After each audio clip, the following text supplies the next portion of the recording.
नमस्कार दोस्तों। जहाँ हमने भाग एक में तरप और तमप प्रत्यय को सीखा, वहीं आज भाग दो में हम मतुप और वतुप प्रत्यय को सीखेंगे। और ये कौन से प्रत्यय है? तद्धित प्रत्यय।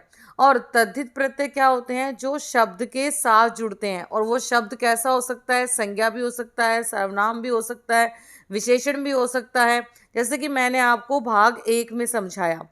अब भाग दो में हम मतूप और वतूप प्रत्यय, तल प्रत्यय को बहुत ही आसान तरीके से सीखेंगे। बस आपने अंत तक इस वीडियो को ध्यान से सुनना है और समझना है। सबसे पहले हमारा है मतूप प्रत्यय।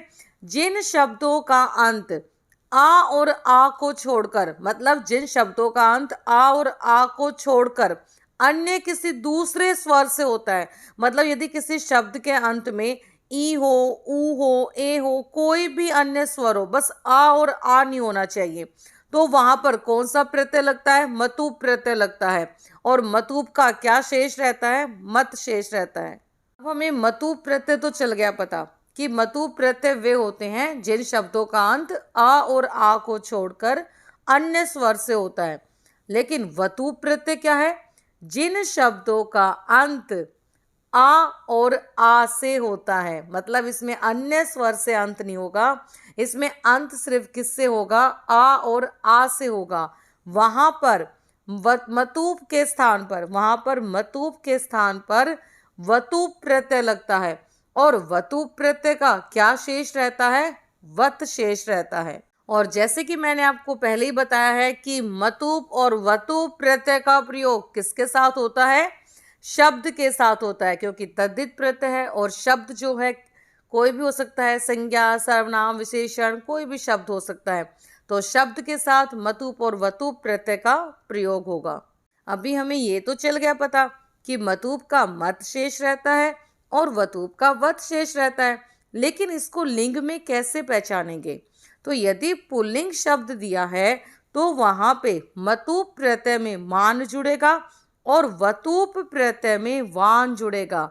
जैसे शीलवान, रसवान, है ना, बुद्धिमान। समझ गए? ऐसे देखो स्त्रीलिंग शब्द है तो वहां पे क्या होगा? मतूप प्रत्यय में मति जुड़ेगा और वतूप में वती चलेगा। और इसके शब्द रूप जो है नदी की तरह चलेंगे। और पुल्लिंग में शब्द रूप किसकी तरह चलेंगे? बलवंत के समान चलेंगे। अब आ जाओ नपुंसकलिंग शब्द में। यदि मतूप है तो मत जुड़ेगा और यदि वतूप प्रत्यय लगाना है तो वत जुड़ेगा।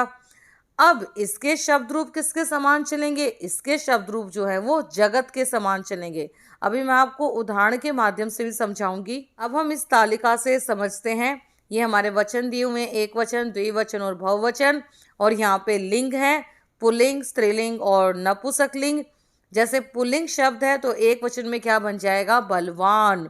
और द्विवचन में बलवंतौ और बहुवचन में बलवंतः। ऐसे देखो, जैसे रूपवान, रूपवंतौ, रूपवंतः। ऐसे ही ज्ञानवान, ज्ञानवंतौ, ज्ञानवंतः। कोई भी पुल्लिंग शब्द हो वहां पे वान, वंतौ, वंतः आपने ये जोड़ने हैं। अब आ जाइए स्त्रीलिंग शब्द में, जिसके शब्द रूप किसके समान चलते हैं? नदी के समान।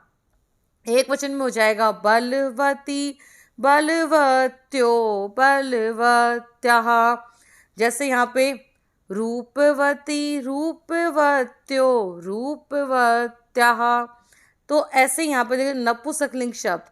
अब नपुंसकलिंग शब्द में क्या हो जाएगा? बलवत, बलवती, बलवंती। तो ऐसे आपने ध्यान रखना है। यदि पुल्लिंग है तो वान, वंतौ और वंतः आपने जोड़ना है। और यदि स्त्रीलिंग शब्द है तो वती, वत्यो, वत्यः ये जोड़ना है। और यदि नपुंसकलिंग शब्द है तो आपने वत, वती और वंती ऐसे आपने जोड़ना है। अब कुछ हलंत शब्द ऐसे होते हैं जिनमें वतूप प्रत्यय लगता है। जैसे नभस प्लस में मतूप, नभस्वान। पयस प्लस में मतूप, पयस्वान। ऐसे ही यशस्वान, सरसवान। अच्छा, मैं आपको ना यहाँ पे एक बात बताना चाहूंगी। यदि आपको शब्द में हलंत का सा दिखे और मतूप प्रत्यय दिया हो तो ज्यादातर वहां पे वान प्रत्यय ही लगता है। मैंने बहुत से इसके उदाहरण देखे हैं और वहाँ जितने भी हलंत के सा वाले शब्द आए हैं वहाँ पे ज़्यादातर वान प्रत्यय ही लगा है। और एक बात और, यदि हलंत का वर्ण हो और उससे पहले वाले वर्ण में स्वर आ मिला हो तब भी वान प्रत्यय लगता है। बहुत कम शब्द ही आपको ऐसे मिलेंगे जहाँ हलंत वर्ण से पहले आ स्वर ना होकर कोई दूसरा स्वर लगा हो और वहाँ पे भी वान प्रत्यय लगे। तो ऐसे भी शब्द हैं, लेकिन मैं ज़्यादातर बता रही हूँ कि ज़्यादातर जो शब्द है ना वो आपको ऐसे ही दिखते हैं हलंत में। यदि हलंत सा दिया हो और आपको उससे पहले वाले वर्ण में आ स्वर दिख जाए तो वहाँ पे आपने वान प्रत्यय लगा देना है। कुछ हलंत शब्दों में मतूप प्रत्यय का प्रयोग होता है, जैसे धनुष प्लस में मतूप, धनुष्मान। अब यहाँ पे श हलंत का है, इससे पहले वाला वर्ण क्या है ना, और इसमें कौन सा स्वर मिला हुआ है उ, तो क्या हो जाएगा यहाँ पे मान प्रत्यय लग जाएगा, तो क्या बन जाएगा धनुष्मान। ऐसे देखिए आप, गुरुत प्लस में मतुप, गुरुतमान। यहाँ पे त जो है वो हलंत का है और इससे पहले जो वर्ण है वो क्या है र, और इसमें कौन सा स्वर मिला हुआ है उ, तो यहाँ क्या है मान प्रत्यय लग जाएगा। मैं एक पहचान बता रही हूँ, मैंने जितने भी पेपर्स जो है आप लोगों के मैंने देखे हैं, पिछले जो पेपर है और जितनी मैंने बुक्स पढ़ी हैं उनमें ज़्यादातर मैंने ये नोटिस किया है कि यदि हलंत वर्ण से पहले जो वर्ण होता है और यदि उसमें आ होता है तो ज़्यादातर वहाँ पे मैंने वान प्रत्यय देखा है, और यदि आ के अलावा कोई दूसरा स्वर होता है तो वहाँ पे मैंने मान प्रत्यय देखा है। तो यहाँ पे प्लीज़ वाद विवाद मत करना, सिर्फ मैं आपको बता रही हूँ, अपना अनुभव बता रही हूँ। फिर यहाँ पे देखिए आप, ककुद प्लस में मतूप, तो यहाँ पे क्या है द हलंत का है, और अगर देखा जाए तो इसमें इससे पहले वर्ण क है और उसमें कौन सा स्वर मिला हुआ है उ, तो क्या हो जाएगा ककुदमान। उदाहरण के माध्यम से हम समझते हैं, जैसे हमारा यहाँ ये शब्द है बुद्धि प्लस में मतूप। अब यहाँ पे जो बुद्धि शब्द है इसका अंतिम वर्ण क्या है ई। मैंने क्या कहा था, जिन शब्दों का अंत आ और आ को छोड़कर किसी अन्य स्वर से हो तो वहां पे कौन सा प्रत्यय आएगा, मतूप प्रत्यय आएगा, है ना। और मतूप का क्या आता है मान, और इसके शब्द रूप किसकी तरह चलते हैं, बनवत की तरह चलते हैं। तो पुल्लिंग में क्या बनेगा बुद्धिमान, पुल्लिंग में क्या बना हमारा बुद्धिमान, और स्त्रीलिंग में क्या बन जाएगा बुद्धिमती, क्या बनेगा बुद्धिमती, और नपुंसकलिंग में क्या बनेगा बुद्धिमत। ठीक है, और आगे देखो श्री प्लस में मतूप, यहाँ बड़ी ई से हो रहा है, दीर्घ ई से इसका अंत हो रहा है, तो क्या बन जाएगा यहाँ पे श्रीमान। और स्त्रीलिंग में क्या बनेगा आपका श्रीमती, और नपुंसकलिंग में क्या बनेगा श्रीमत। ऐसे देखो भानु प्लस में मतूप, यहाँ पे इस शब्द का अंत उ से हो रहा है तो क्या होगा भानुमान पुल्लिंग में, भानुमती स्त्रीलिंग में, और भानुमत नपुंसकलिंग में। ऐसे देखो वधु प्लस में मतूप, वधुमान वधुमती वधुमत। गो प्लस में मतूप, गोमान गोमती गोमत। अब यहाँ पे कुछ वाक्य दिए गए हैं, जैसे डैश सर्वत्र सम्मानम लभते। अब यहाँ पे आपको दिया गया है शक्ति प्लस में मतूप, तो आपको पता है कि इस शब्द का अंत ई से हो रहा है तो यहाँ पे मतूप प्रत्यय आएगा, मतलब मत मान आएगा, तो हमारा क्या बन जाएगा शक्तिमान। आपको पेपर में जो है वो ऑप्शन दिए होंगे कि शक्तिमान आएगा, शक्तिवान आएगा, शक्तिवती आएगा, शक्तिवत आएगा, और आपने उनमें से सही शब्द को जो है आपने चुनना होगा। जैसे यहाँ पे देखें अयम छात्रः, बुद्धि प्लस में मतूप दे दिया आपको डैश अस्ति, तो क्या आ जाएगा, आपको पता है शब्द का अंत ई से हो रहा है तो मान आएगा, तो यहाँ पे क्या बन जाएगा बुद्धिमान, क्या आएगा बुद्धिमान। और हलंत के चिन्ह का जरूर ध्यान रखना, क्योंकि कई बार एक जैसे शब्द जो है ऑप्शन में आ जाते हैं, एक पे हलंत होता है और एक पे हलंत नहीं होता है, तो ध्यान रखना जिस पे हलंत हो उसी शब्द को आपने टिक करना है। और फिर है सूर्यः डैश कथ्यते। अब यहाँ पे अंशु प्लस में मतूप दिया हुआ है, आपको पता है शब्द का अंत उ से हो रहा है तो वान तो आएगा नहीं, तो क्या आएगा, मान आएगा। तो क्या बन जाएगा यहाँ पे, अंशुमान। क्या बन जाएगा, अंशुमान। और इस ना पे हलंत है। आगे इसके उदाहरण देखते हैं। शील प्लस में मतूब। अब देखो यहाँ पे इस शब्द का जो अंत है वो आ से हो रहा है, और जिस शब्द का अंत आ और आ वर्ण से हो तो वहां पे क्या आएगा, आपका मतूब की जगह वतूप प्रत्यय आएगा, मतलब वान जुड़ेगा। तो आपका क्या बन जाएगा यहाँ पे, शीलवान, शीलवती, शीलवत। ठीक है। ऐसे रूप प्लस में मतूप आ से अंत हो रहा है, रूपवान, रूपवती, रूपवत। से क्रिया प्लस में मतूप, और यहां शब्द का अंत आ से हो रहा है, तो क्या बन जाएगा, क्रियावान, क्रियावती, क्रियावत। नभस प्लस में मतूप। अब यहाँ पे हलंत शब्द दिया गया है, और जितने भी ये सा हलंत वाले शब्द होते हैं ज्यादातर वहां पे वान प्रत्यय ही आता है, मतलब वतु प्रत्यय आता है। और एक और मैंने बताया था कि यदि हलंत वर्ण से पहले वाले वर्ण में अस्वर मिला हुआ होता है तब भी वान प्रत्यय आता है। जैसे यहाँ पे क्या बन जाएगा, नभस्वान। ठीक है। और स्त्रीलिंग में क्या बनेगा, नभस्वती। और नपुंसकलिंग में क्या बनेगा, नभस्वत। अब आप ये उदाहरण देखें, यहाँ पे विद्युत प्लस में मतूब है, ता हलंत का वर्ण है, और ज्यादातर यदि हलंत वर्ण से पहले जो होता है वर्ण उसमें यदि आ स्वर दिख जाता है तो वहां पे वान तो आता ही आता है। लेकिन यहाँ पे देखो अब ऊ दिख गया है तब भी यहाँ पे वान आया है, तो ये कुछ शब्द होते हैं ये आपने ध्यान रखने हैं। तो क्या बन जाएगा, विद्युतवान, विद्युतवती, विद्युतवत। कुछ वाक्य देखते हैं। अयम वृक्षः डैश अस्ति, फल प्लस में मतूब। आपको पता है जो शब्द का अंत हो रहा है वो आ से हो रहा है, तो यहाँ पे क्या आएगा, मतूब की जगह वतूप आ जाएगा और हमारा वान लगेगा। तो क्या हो जाएगा, फलवान। हलंत का चिन्ह आएगा, ये ध्यान रखना आपने।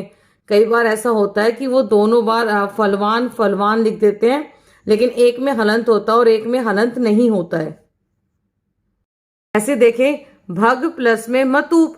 अब इस वर्ण का जो अंत है वो आ से हो रहा है, तो क्या बन जाएगा, भगवान। प्रज्ञा प्लस में मतूप, और इस शब्द का अंत आ से हो रहा है, तो यहां पे क्या आएगा, वतूप हो जाएगा। तो क्या हो जाएगा, प्रज्ञावान। ऐसे ये एक और वाक्य है, श्री प्लस में मतूप। आपको पता है इस शब्द का अंत जो है ई से हो रहा है, तो यहाँ पे वतूप तो आएगा नहीं, क्या आएगा, मतूप आएगा। तो क्या बन जाएगा, श्रीमान। श्रीमान मोहनः अस्माकम अध्यापकः अस्ति। अब इन शब्दों को भी देख लेते हैं हम। ये अपवाद है कि जैसे लक्ष्मी प्लस में मतूप है। अब यहाँ पे क्योंकि शब्द का अंतिम वर्ण क्या है, ई है, तो यहाँ पे मान आना चाहिए, मतूप प्रत्यय का मत। लेकिन ये अपवाद है कि यहाँ पे मत नहीं आएगा, मतलब मान नहीं आएगा। यहाँ पे क्या लगेगा, आपका वान लगेगा। तो क्या बन जाएगा, लक्ष्मीवान आपका पुल्लिंग में, लक्ष्मीवती स्त्रीलिंग में, और लक्ष्मीवत आपका नपुंसकलिंग में। ऐसे ही यव प्लस में मतूप, इसका आ से अंत हो रहा है ना, तो यहाँ पे क्या आएगा, वान आना चाहिए। लेकिन ये अपवाद है कि यहाँ पे क्या आएगा, मान आएगा। तो पुल्लिंग में क्या बन जाएगा, यवमान, और स्त्रीलिंग में यवमती, और नपुंसकलिंग में यवमत। ऐसे देखो, उर्मी प्लस में मतूप, तो क्या बन जाएगा, उर्मीवान, उर्मीवती, उर्मीमत। तो ये कुछ शब्द थे जो अपवाद हैं कि अगर ये ऐसे शब्द भी आ जाएं तो आपको चले पता। आप इन शब्दों को और ध्यान से देख लेना। और अब हम करेंगे तल प्रत्यय। अब जो तल प्रत्यय है इसका ता शेष रहता है। वैसे इसके ल की इत संज्ञा हो जाती है, ता शेष बचता है और टा प्रत्यय लगकर ये ता बन जाता है।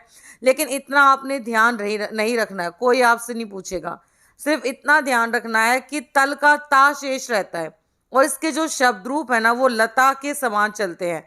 क्यों चलते हैं, क्योंकि तल प्रत्यय से बनने वाले शब्द स्त्रीलिंग में ही प्रयोग किए जाते हैं, पुल्लिंग और नपुंसकलिंग में नहीं। तो ये बात ध्यान रखना कि तल प्रत्यय वाले जो शब्द होते हैं उनसे कौन से शब्द बनेंगे, स्त्रीलिंग शब्द बनेंगे। इसमें पुल्लिंग और नपुंसकलिंग शब्द नहीं बनेंगे। चलो उदाहरण के माध्यम से समझते हैं। मैंने आपको पहले बताया कि तल प्रत्यय जो होते हैं ये स्त्रीलिंग होते हैं, इनमें स्त्रीलिंग शब्द ही बनते हैं, नपुंसकलिंग और पुल्लिंग शब्द इसमें नहीं बनते हैं। तल का ता शेष रहता है, वैसे इसका ता शेष रहता है, बस क्या रहता है, सिर्फ ता शेष रहता है। इस ला की इत संज्ञा हो जाती है और टाप प्रत्यय से आ आदेश हो जाता है। लेकिन आपने इतना ध्यान नहीं रखना, सिर्फ आपने ये ध्यान रखना है कि तल का ता शेष रहता है बस। अब यहाँ पे गुरु प्लस में तल है तो क्या हो जाएगा, गुरुता। ऐसे शीतल प्लस में तल तो क्या हो जाएगा, शीतलता, क्योंकि तल का ता शेष रहता है। देव प्लस में तल का क्या हो जाएगा, देवता। और जन प्लस में तल का क्या होगा, जनता। और बंधु प्लस में तल का क्या हो जाएगा, बंधुता। अच्छा, यहां अब मैं आपसे एक प्रश्न पूछूं। यदि आपसे पूछा जाए कि भाई जो देवता शब्द है उसमें लिंग कौन सा है, आपसे पूछे कि देवता शब्द से लिंग अस्ति, कि देवता शब्द का लिंग है, और आपको ऑप्शन दे दे पुल्लिंग, स्त्रीलिंग, नपुंसकलिंग, पुल्लिंग और स्त्रीलिंग दोनों, तो किस पे टिक करोगे? आप देखना ज्यादातर जो है ना पुल्लिंग पे टिक कर देंगे, लेकिन आपका गलत होगा, क्योंकि देवता जो शब्द है वो स्त्रीलिंग है। वो स्त्रीलिंग क्यों है? क्योंकि देखो देव शब्द है और देव में क्या जुड़ा, आपका तल जुड़ा। तल का क्या होता है, ता शेष रहता है, लेकिन टाप प्रत्यय लगकर क्या बन जाता है, आ, तो देवता बना। और जहां तल प्रत्यय लगता है वो शब्द कौन से होते हैं, स्त्रीलिंग होते हैं, क्योंकि तल जो प्रत्यय है वो पुल्लिंग और नपुंसकलिंग में नहीं लगता। इसलिए देवता जो शब्द है वो पुल्लिंग नहीं है, वो स्त्रीलिंग है। और ये क्वेश्चन आपका एक बार पूछा भी गया था, इसलिए मुझे याद आ गया, मैंने आपको बता दिया, थोड़ा ध्यान रखना आप यहाँ पे। अब यहाँ देखो, मयूरस्य डैश तस्य पक्षेषु भवति, तो यहाँ पे सुंदर प्लस में तल है तो तल का क्या शेष रहता है, ता शेष रहता है, इतना हमने ध्यान रखना है। तो क्या हो जाएगा, सुंदरता। और इसके शब्द रूप लता की तरह चलते हैं। अग्नि डैश शीतकाले रोचते, क्या हो जाएगा, उष्ण प्लस में तल, उष्णता। और आगे देखिए इसमें क्या हो जाएगा, स्वच्छ प्लस में तल है तो क्या बन जाएगा, स्वच्छता। तो गृहस्य स्वच्छता आनंदायनी भवती, तो यहाँ पे बन जाएगा तल लग के स्वच्छता। अब है त्व प्रत्यय, बहुत ही आसान है। सबसे पहले इसके रूप देख ले, इसके रूप जो है फल के समान चलते हैं, तो आपको क्लियर हो गया, यदि फल के समान इसके रूप चल रहे हैं मतलब त्व प्रत्यय से बनने वाले जो शब्द होंगे वो नपुंसकलिंग में प्रयोग किए जाएंगे। तो इसका मतलब जो तल प्रत्यय से बनने वाले शब्द है वो स्त्रीलिंग में किए जाते हैं, और जो त्व प्रत्यय से बनने वाले शब्द है वो किस में किए जाएंगे, नपुंसकलिंग में किए जाएंगे। और नपुंसकलिंग में कैसे होते हैं, फलम, फले, फलानी। जैसे यहाँ पे देखो बंधु प्लस में त्व, तो क्या हो जाएगा, नपुंसकलिंग में बनाना हमने, बंधुत्वम। ये त्व प्रत्यय के कुछ उदाहरण है, मैंने कहा था ये जो इसमें नपुंसकलिंग शब्द बनते हैं, ना पुल्लिंग और ना स्त्रीलिंग। कौन से शब्द बनते हैं, नपुंसकलिंग, और इसके रूप किसकी तरह चलते हैं, फल की तरह चलते हैं। तो गुरु प्लस में त्व क्या हो जाएगा, गुरुत्वम।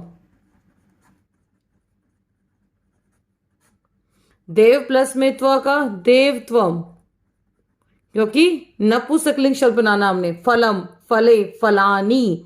शीतल प्लस में त्व क्या हो जाएगा, शीतल त्वम। ऐसे ही अमर प्लस में त्व, अमरत्वम। पे वाक्य में देख लेते हैं, मैंने देखो ब्रैकेट में लिखे हुए हैं, लेकिन आपको ये ऑप्शन में मिलेंगे कि क्या आएगा यहाँ पे। तो अस्य पिंडस्य डैश मापये, तो घन प्लस में त्व है तो क्या हो जाएगा, घनत्वम। ऐसे ही कालस्य डैश ना अस्ति, बंधुत्वम। जब यहाँ पे देखें श्री रामस्य देवत्वम, डैश प्रसिद्धम अस्ति। अब यहाँ पे आपको प्रत्यय युक्त शब्द आपको दे दिया, उन्होंने कहा मूल शब्द और प्रत्यय अलग कीजिए। आपको ऑप्शन दिए होंगे, आपको पता है त्वम है यहाँ पे, तो कौन सा प्रत्यय है? त्व प्रत्यय है। तो क्या हो जाएगा? देव प्लस त्व। ऐसे ही यहाँ पे क्या हो जाएगा? यहाँ पे कटुत्वम दिया हुआ है, तो क्या हो जाएगा? कटु प्लस में त्व। और यदि आपको ये वीडियो अच्छी लगी तो इस वीडियो को लाइक करें, इस चैनल को सब्सक्राइब करें और जितना हो सके आप शेयर करें। धन्यवाद।